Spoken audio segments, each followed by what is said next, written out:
Digital ID, of course.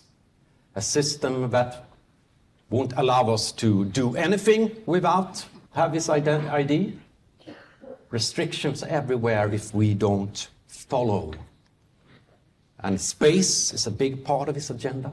Global satellite monitoring of the whole Earth system.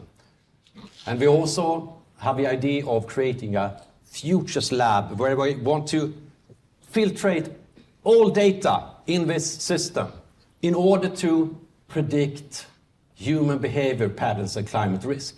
We talk about creating a digital replica of our planet so they can monitor, understand, simulate, and anticipate future events.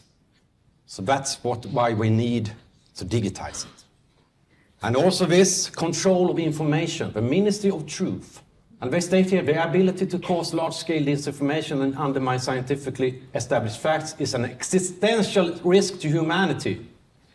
And that we own the science. Melissa Fleming from United Nations said this. And we know what science this is. Influencing behavior. We have this idea. How can we, through sludging and nudging, influence people to think better? What kind of future complex shocks can we see in the future? Climate events, future pandemics, event involving biological agents, unforeseen black swan event. As Klaus Schwab said, there will be certainly what we call the black swans, the unpleasant surprises which will come in our way. In order to fix this, they have created or have said they want to create an emergency platform that will automatically be put together when a crisis hits, together a multi-actor network, all the grand players in it to solve the crisis.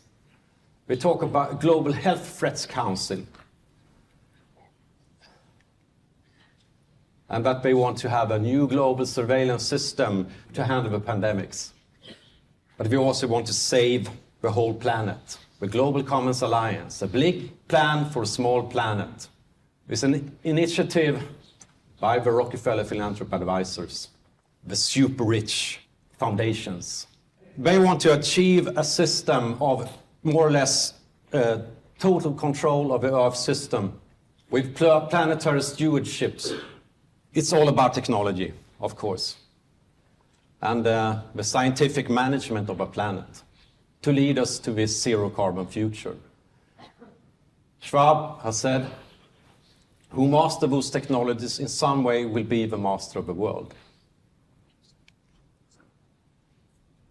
And this is where we could be heading if these people get their way into a singleton, a single decision-making agency at the highest level. Once formed, a future singleton might be perpetually stable. This could happen if surveillance, mind control, and other security technologies develop in such a way to enable a singleton effectively prevent the emergence of internal challenges. All we have to do is declare the planetary emergency. The doomsday clock is very close. And this is from the Great Transition. As they declare the planetary emergency, using a revamped United Nations as their platform, a state of planetary emergency is declared. A campaign of overwhelming force, rough justice, and draconian police measures sweeps through hotspots and conflict and discontent. We can hope, but we don't get this future.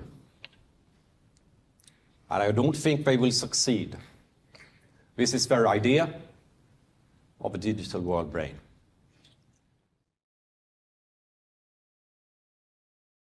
Advance a CBDC agenda. The Bank of Canada is asking for public feedback on a digital Canadian dollar, and Canadians have until June 19th to weigh in on a Canadian central bank digital currency.